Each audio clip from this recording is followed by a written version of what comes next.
ਪੰਜਾਬ ਵਿੱਚ ਨਹਿਰੀ ਨਿਜ਼ਾਮ ਆਉਣ ਤੋਂ ਪਹਿਲਾਂ ਆਬਪਾਸ਼ੀ ਲਈ ਖੂਹਾਂ ਦਾ ਪਾਣੀ ਇਸਤੇਮਾਲ ਕੀਤਾ ਜਾਂਦਾ ਸੀ। ਪੰਜਾਬ ਦੇ ਪਿੰਡਾਂ ਵਿੱਚ ਖੂਹਾਂ ਦੀ ਅਲੱਗ ਹੀ ਰੌਣਕ ਹੁੰਦੀ ਸੀ। ਗਾਦੀ 'ਤੇ ਬਹਿ ਕੇ ਝੂਟੇ ਲੈਣ ਅਤੇ ਬਲਦਾਂ ਨੂੰ ਤੋੜਨ ਦਾ ਆਪਣਾ ਹੀ ਸਵਾਦ ਸੀ। ਖੂਹ ਦੀਆਂ ਟਿੰਡਾਂ ਦੀ ਝਣਕਾਰ ਅਤੇ ਉਹਨਾਂ ਵਿੱਚੋਂ ਡਿੱਗਦੇ ਪਾਣੀ ਦੀ ਆਵਾਜ਼, ਖੂਹ ਤੋਂ ਖੇਤਾਂ ਤੱਕ ਜਾਣ ਵਾਲੇ ਖਾਲਿਆਂ ਵਿੱਚ ਪਾਣੀ ਦੀ ਰਵਾਨੀ ਵੱਖਰਾ ਮੰਜ਼ਰ ਪੇਸ਼ ਕਰਦੀ ਸੀ। ਪੰਜਾਬੀ ਲੋਕ ਗੀਤਾਂ ਵਿੱਚ ਖੂਹ ਦਾ ਬਹੁਤ ਜ਼ਿਕਰ ਮਿਲਦਾ ਹੈ। ਪੁਰਾਣੀਆਂ ਪੰਜਾਬੀ ਫਿਲਮਾਂ ਖੂਹ ਦੇ ਮੰਜ਼ਰ ਤੋਂ ਬਗੈਰ ਮੁਕੰਮਲ ਨਹੀਂ ਹੁੰਦੀਆਂ ਸੀ। ਉਹ ਖੂਹੇ ਤੂੰ ਪਾਣੀ ਭਰੇਂਦੀ ਏ ਮੁਟਿਆਰੇ ਨੀ, ਖੂਹੇ ਤੂੰ ਪਾਣੀ ਭਰੇਂਦੀ ਏ ਮੁਟਿਆਰੇ ਨੀ, ਪਾਣੀ ਦਾ ਘੁੱਟ ਪਿਆ ਤੇ ਬਾਕੀਏ ਨਾਰੇ ਨੀ। ਸਾਡੀ ਨਵੀਂ ਨਸਲ ਜਿਹਨੇ ਨਹਿਰਾਂ ਜਾਂ ਟਿਊਬਵੈੱਲ ਹੀ ਵੇਖੇ ਨੇ, ਉਹਨੂੰ ਕੀ ਪਤਾ ਕਿ ਖੂਹਾਂ ਦੇ ਨਜ਼ਾਰੇ ਕੀ ਹੁੰਦੇ ਸੀ। ਇਹ ਖੂਹ ਉਦੋਂ ਖਤਮ ਹੋਣੇ ਸ਼ੁਰੂ ਹੋਏ ਜਦੋਂ ਅੰਗਰੇਜ਼ ਦੌਰ ਵਿੱਚ ਨਹਿਰੀ ਨਿਜ਼ਾਮ ਦੀ ਬੁਨਿਆਦ ਰੱਖੀ ਗਈ।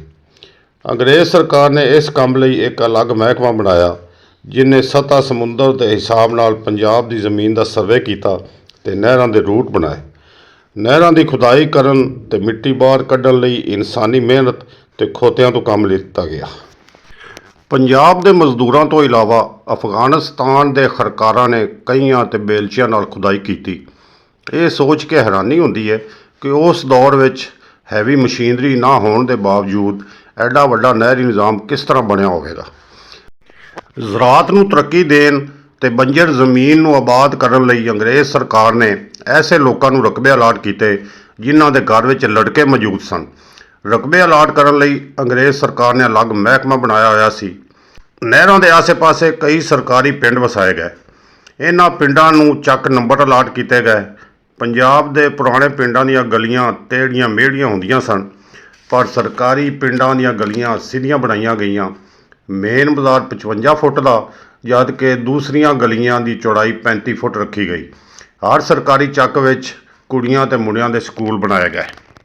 ਜਿਨ੍ਹਾਂ ਇਲਾਕਿਆਂ ਦਾ ਪਾਣੀ ਖਾਰਾ ਸੀ, ਉਹਨਾਂ ਪਿੰਡਾਂ ਵਾਸਤੇ ਨਹਿਰ ਕਿਨਾਰੇ ਨਲਕੇ ਲਾਏ ਗਏ।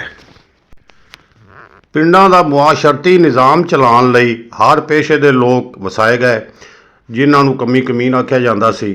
ਜ਼ਮੀਨਾਂ ਜਿਨ੍ਹਾਂ ਨੂੰ ਅਲਾਟ ਹੋਈਆਂ ਉਹਨਾਂ ਨੂੰ ਕਾਸ਼ਤਕਾਰ ਕਹਿੰਦੇ ਸੀ। ਨਹਿਰੀ ਨਿਜ਼ਾਮ ਦੀ ਵਜ੍ਹਾ ਤੋਂ ਪੰਜਾਬ ਦੀ ਜ਼ਰਾਅਤ ਨੇ ਖੂਬ ਤਰੱਕੀ ਕੀਤੀ ਅਤੇ ਪੰਜਾਬ ਵਿੱਚ ਖੁਸ਼ਹਾਲੀ ਆਈ।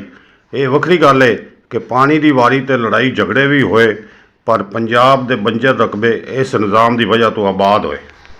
ਅਯੂਬ ਦੌਰ ਵਿੱਚ ਇੰਡੀਆ ਨਾਲ ਸਿੰਧ ਤਾਸ ਮੁਆਹਦਾ ਹੋਇਆ।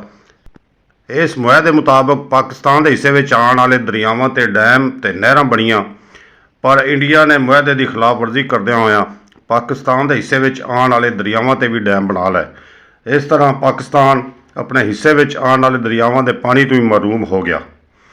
ਲੱਗਦਾ ਹੈ ਕਿ ਦੋਵਾਂ ਮੁਲਕਾਂ ਦੀ ਅਗਲੀ ਜੰਗ ਪਾਣੀ 'ਤੇ ਹੋਵੇਗੀ। ਧਰਤੀ ਪੰਜ ਦਰਿਆਵਾਂ ਦੀ ਏ, ਨਗਰੀ ਠੰਡੀਆਂ ਛਾਵਾਂ ਦੀ ਏ, ਖੇਤੀ ਨਰਮ ਕਪਾਹਾਂ ਦੀ ਏ ਧਰਤੀ।